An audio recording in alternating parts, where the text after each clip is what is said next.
Hey, thank you. So this talk is on Lustre data on MDT, an early look. Here's the agenda. We're going to do a bit of an overview on DOM. By the way, is there anybody in the audience named DOM? Because we'll be saying it every 5 seconds. I apologize up front. So we'll talk about a little bit of practical usage, and then we'll go over some of the performance work that we did, describing the test environment, and then walking through some test cases, and then talk about the future. So here's an overview. As we heard all week, Lustre 2.11 was released this month, right? So a couple weeks ago. The official blurb hits the OpenSFS site earlier in the week, and there's the soundbite at the bottom. Lustre data on MDT, DOM feature improves small file I/O by placing small files on the MDT. DOM also improves large file I/O by avoiding the OST being affected by small random I/O that can cause device seeking and hurt the streaming I/O performance. So at a 10,000-foot level, that's our overview. Some of the benefits, so we optimize small file I/O with data on MDT by avoiding the extra OST RPC overhead. So we divert those RPCs to the MDT that would otherwise be in flight to the the OSS, and we take advantage of flash-based MDTs if they exist. I think a lot of systems these days are being deployed with SSD-based MDT storage, so we're able to take advantage of that latency, get those small files and that workload off of what's typically spinning disk SAS drives. So it works with D&E, it works with PFL. In fact, PFL is one of the enabling technologies for data on MDT. And that last bullet there, I mentioned the feature parity with the other large parallel file system. Most people in the room are probably familiar with or running it. So GPFS introduced what they called large inodes, right, in 3.5. So they can hold, just over 3 KB of user file data in a 4K inode. Different architecture, right, but similar gains. I think the implementation here is a bit better for the Lustre side. So let's talk about practical usage a bit. I'm going to talk about first DOM stripe size. So Joe mentioned this in his talk the other day. So this is the one parameter to kind of rule them all that you set. So there's the defaults, right? It's default DOM stripe size comes in at 1 megabyte, and you can tune it down as low as 64 KB, and the maximum DOM stripe size is 1 gigabyte. So this is on a per MDS tunable, and then on any given MDT. So there's the mechanism to change it, standard Lustre tuning, right? LCuddle set param and LCuddle conf param for more permanence. LCuddle set param-p, I think we heard earlier in the week, is going to be working for everything these days, so that's an option as well. And then to check it, LCuddle get param. How do we change it? So here's a couple of examples changing DOM stripe size. The top example changes the default from 1 meg to 64K using Clush, right, with the dishback type syntax in the group of MDS. So it goes out to our 2 MDSs, and you can see the output being returned there. They each have 4 MDTs, so they're consolidated there, and we see that it's a 64K set. And then at the bottom, the second example is our attempt to try and break it by setting it below the supported minimum at 32K. So the command in this version of Lustre that we ran returned without an error and actually set it back to the default, which was 1 meg. So I think that one's being worked on. There's an LU open for that. A couple more changing examples, 128 KB in the very top example, and then doing a little math on the command line, setting it to 4 megabytes. And then all the way up 1 gigabyte, so that works as well. And then the last example there is an attempt to set it higher, right? So one gig plus one, and we get an actual good error out there, numerical result out of range, and it actually stays set to what it was before that attempt. Okay, how do we turn it off? So we just set that value to 0, and there's an example of doing a Elcoto get param afterwards to validate that. And then at the bottom, can we create files, new files, and do a set stripe after that? And no, we can't. We get an error. So there are procfs entries. We heard earlier in the week as well that these are probably going away, going to be deprecated in the near future. But they're there for these values. They exist today. They're read-only, so you can't change the values by echoing something into them, but you can certainly run a query against them.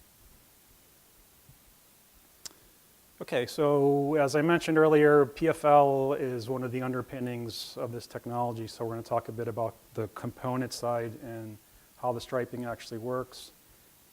This diagram is right out of the DOM user guide, and it talks about a 2-component file, first component on MDT with a stripe of 1 meg, and the second component 4 meg stripe across all the OSTs in the system.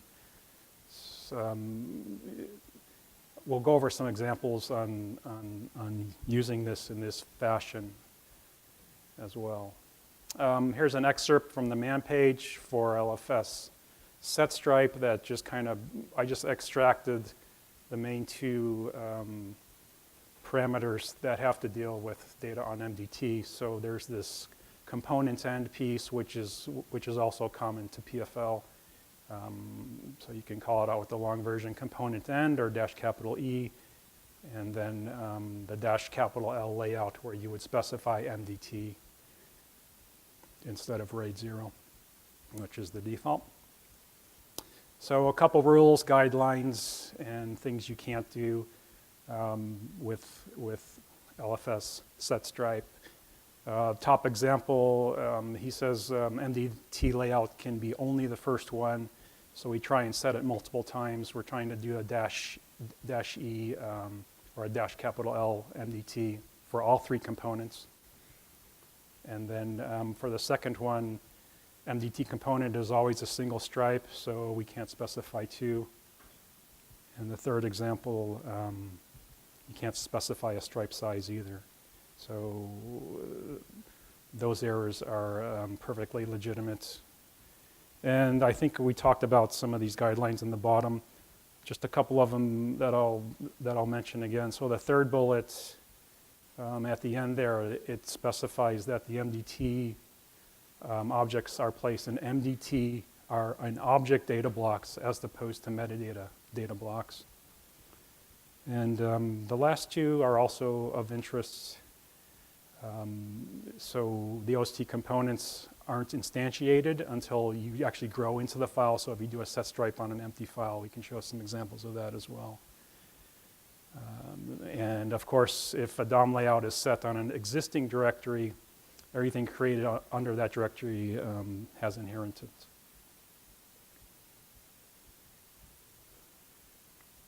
LFS find is also DOM aware, so there's a couple of examples here of using it. We just did a find of everything with an MDT component at a top level, and it returned 3.2 million files. For the second example, find DOM files with a 1 meg stripe. So he started to crawl through, and I highlighted one of those files. There were a lot, so I kind of truncated it. But that 95.3412 file, and then over in the box on the right side, I subsequently did a get stripe on that just so you could see, that it does indeed have that MDT component there in the element pattern, and that's it, that the extent end or the component end is 1 megabyte.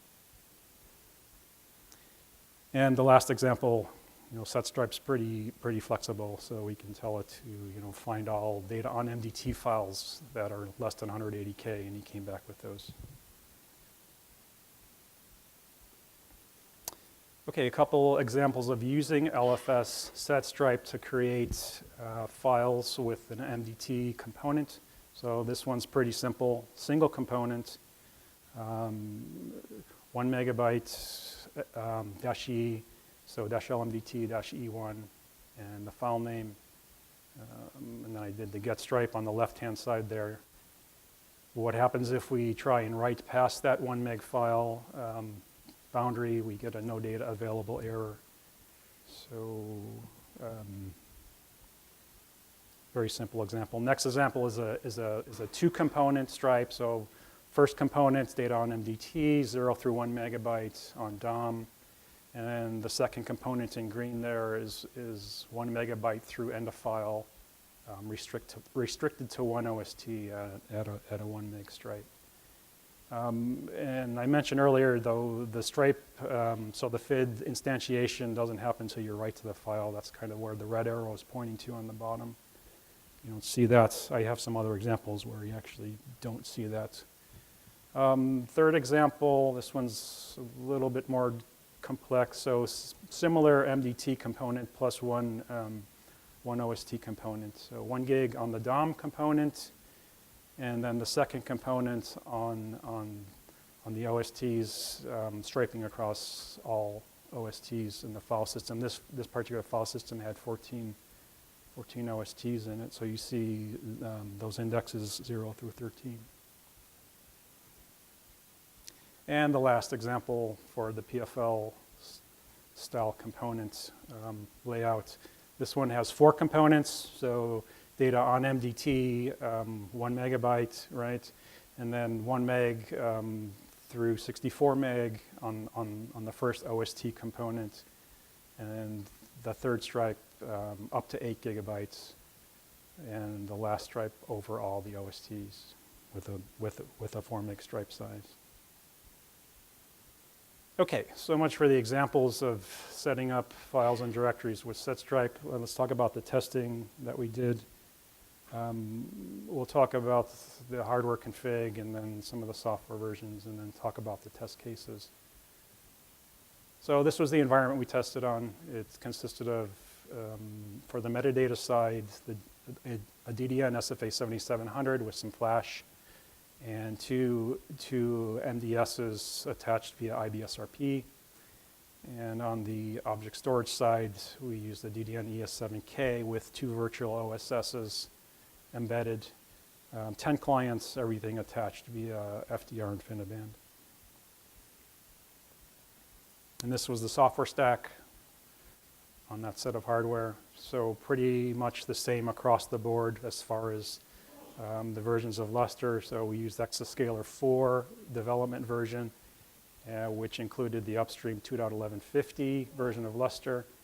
And you see the kernel version 3.10.0, 693, same for the client. So we built the client RPMs out of the same upstream.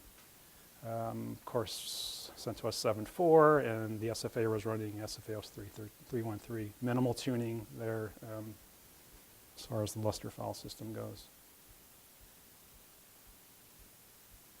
All right, so our first test case, we ran MD test, and we had a couple different options here.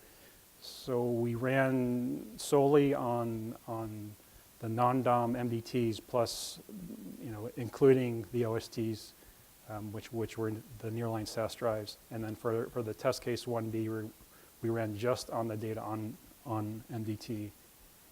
So here's what those LUNs look like. In the orange were the MDTs, so 8 total, 4 and 4 across the 2 MDSs.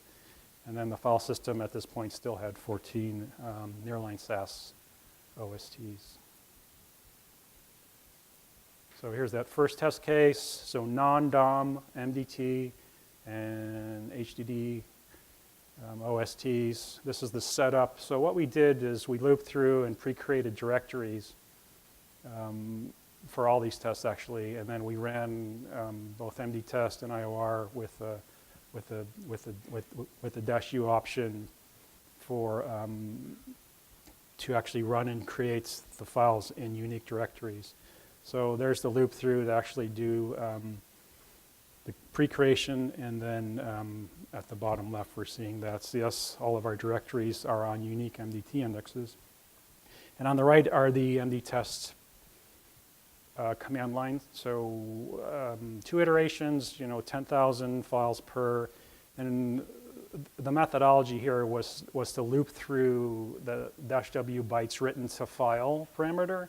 So we step through at, starting at 4K up to 1 megabyte. And then the rest of the MD-test options, right? Work on files, do creates and do stats, and yes, remove files. With the -d option, you can specify that multiple directory syntax. So this was these are the actual results of that test on the 14 nearline SAS OSTs, and since we're writing data with each iteration scaling up from 4K on the left through 1 meg on the right. So the x-axis is actually runtime, if you will, and I inserted where the specific bytes written iterations were. The orange line denotes the I/O to and from the OSTs. Second test case for MD-test was the data on MDT only. So similar setup methodology, right? So we did the makedir first, and then we went back through and did the set stripe, such that we would pre-create an MDT component of 1 meg on each of those top level. So all the files written underneath would inherit that. MD-test syntax was essentially the same. I think the only change there is the destination directory name. A little snippet from the actual MD-test run. Everybody's probably familiar with that or have seen it a million times. So this is the output from the data on MDT only run. So 120,000 or so IOPS at the lower 4K side, slowly ramping down as we hit those larger file sizes. Again, you can clearly see where the 2 iterations kind of stop and start between each file size run. Both of these are taken from the back end, by the way. So I mentioned in the chart that these are SFA VD IOPS. So here's a look at these side by side, or top and bottom, if you will. This is bandwidth. The previous 2 slides were IOPS. So the top being the data on MDT, and the bottom being standard MDT plus nearline SAS hard drive. So we're hitting a hardware limitation on the top graph at 4K. It's pretty obvious how flat those get. And the nearline SAS, we get maybe 10 or 11 gigabytes a second out of that ES7K. So we're getting close to pushing up on that, even with this little MD-test run. And then stats and creates for those same 2 runs. The orange being the nearline SAS OST runs, and the blue being the data on MDT runs. So 120,000 file creates versus just under 50K, and then 500,000 stats pretty much sustained versus less than 100K. Okay, for the second case, we did some IOR runs. This actually started out as FIO, and after poking at it for half a day, we gave up because it just wouldn't perform. Come to find out, there's a defect here, or there's an OpenLU number on this. I wish I would have checked before I started my testing, but it's LU10777. Apparently FIO just bombards the MDT with RPCs, and that's under investigation. So I would have preferred FIO for this, given the F in FIO was for flexible, right? So you could craft a much more damaging workloads to kind of run against this with different block sizes, different IO sizes in the same FIO job file. But so bottom line, we ended up with IOR at 4K, 8K, 32K random reads and writes against the same, similar to setups as the previous test, although we did reduce the OST count to 8. So a little bit on the setup, a lot of command line text in there, it's very similar. So we just looped through and pre-created 160 directories, right? So we ran 10 clients, 16 ppn. The IR command line example is there on the bottom. We would do the -w-k to write and then keep the files and then dump caches and then come back and rerun with -r and z for random reads. So this is a representative example of one of the OST directory components before the file creation on the left, right? So this is just after the creation, and then on the right, after a file exists there. And then the setup for the data on MDT side. Very similar, same number of directories over 8 MDTs.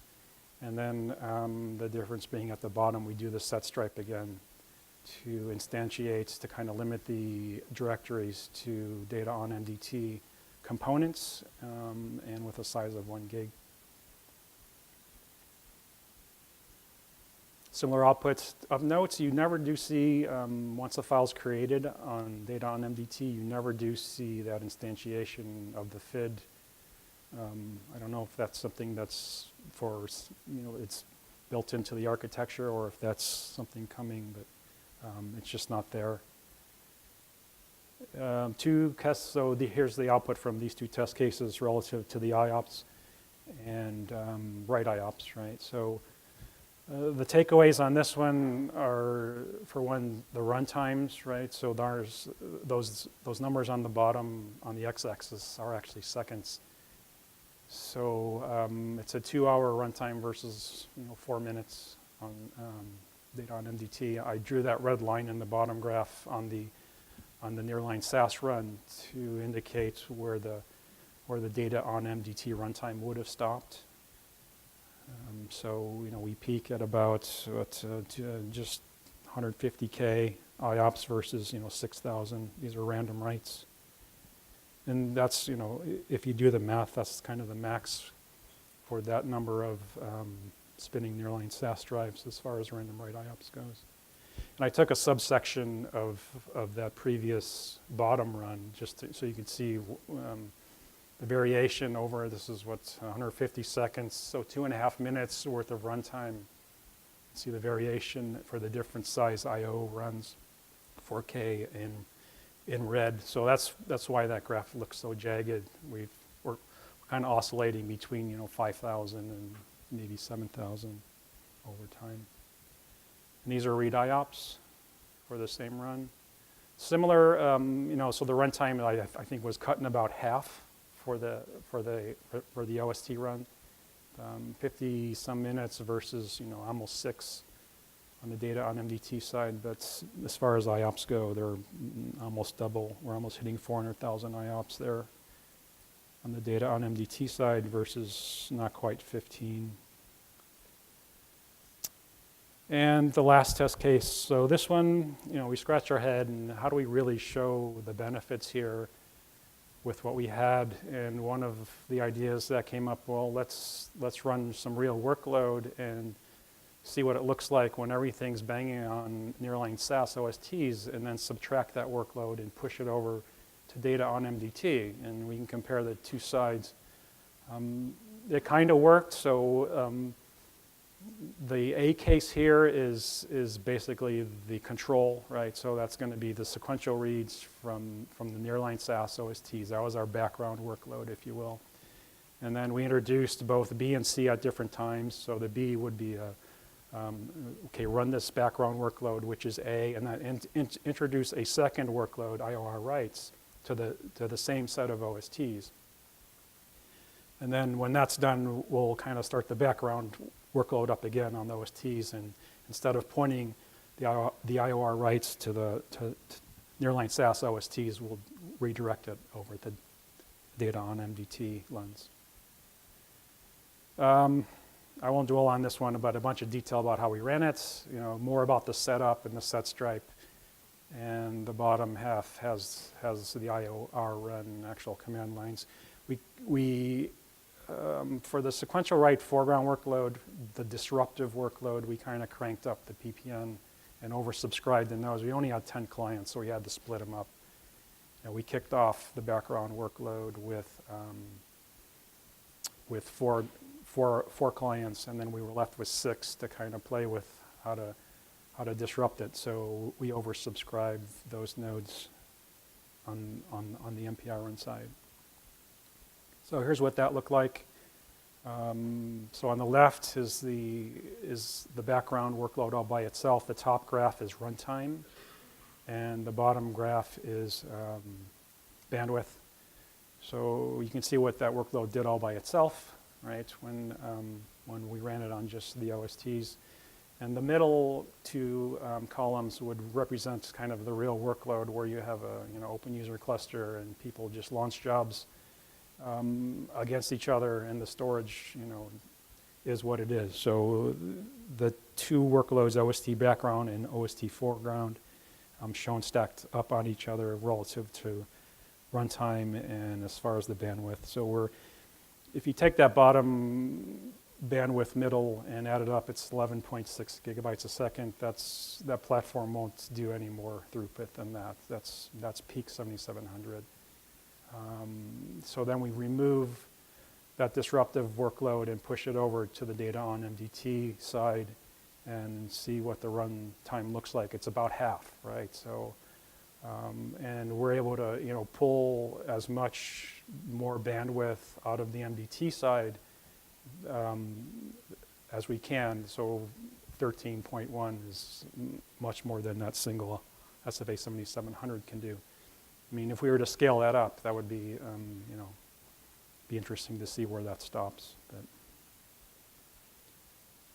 But, so future work, there's a lot, I think, in flight for this feature in general as far as enhancements go. This is kind of the phase 1 work that landed in 2.10, but we're looking forward to some performance enhancements.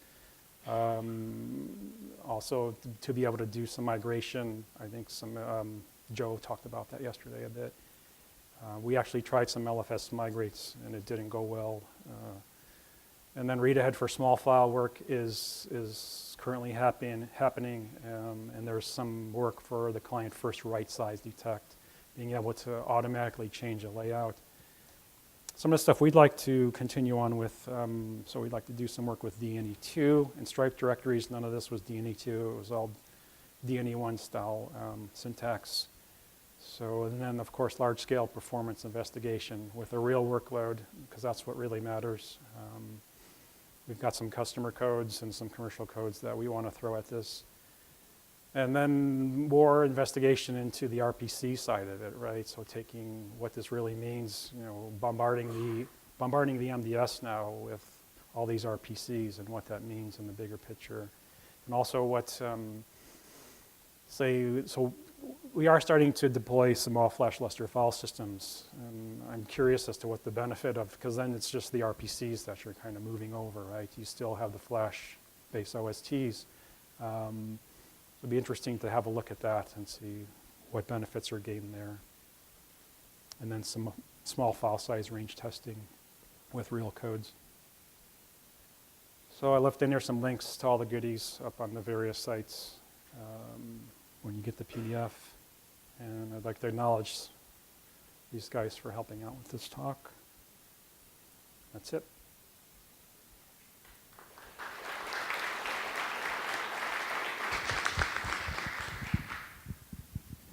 Do we have any questions?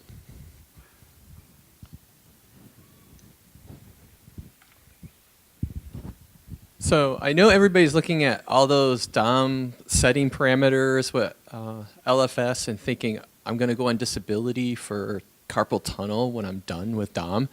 The good news is that you can configure this stuff with YAML. So that is actually supported. I don't know if you tried it.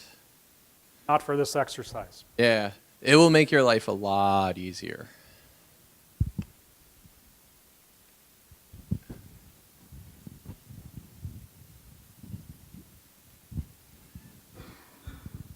You made a comment about spectrum scale large inodes earlier. Can Can you talk about comparisons of that performance of that feature with Lustre DOM? So we intended to do a side-by-side here for, the use cases that would matter, but, it's a 4K. In 3.5, they went from a 512-byte inode to a 4K inode, which enabled the inode to hold, 3.5K worth of user data. So I think that pushed a lot of people towards, so with GPFS, as everybody probably knows, you have the choice of creating your NSDs as data and metadata, or data only and metadata only, like Lustre. So I think that kind of pushed a lot of people to separate their metadata and put it under Flash. It's really small, right? 4K. So it's a different use case. Although, you certainly dial down data on MDT, but, we'll have to fabricate some workloads to test it. We just didn't do it. Certainly interesting to compare the two, and it's on the list.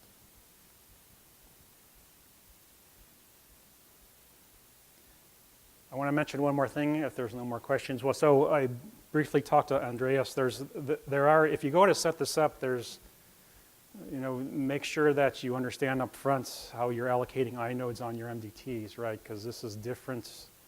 There's default, inode size and inode count to take into consideration on your MDTs when the makeFS happens. So. Another question. You gave us some of your RAID setup, but did you experiment a lot with different RAID configurations with DOM? Oh, we just set it and forget it. It was not part of this testing. So it begs the question right now. So I think most people are either doing RAID 1 or RAID 1+0 for metadata.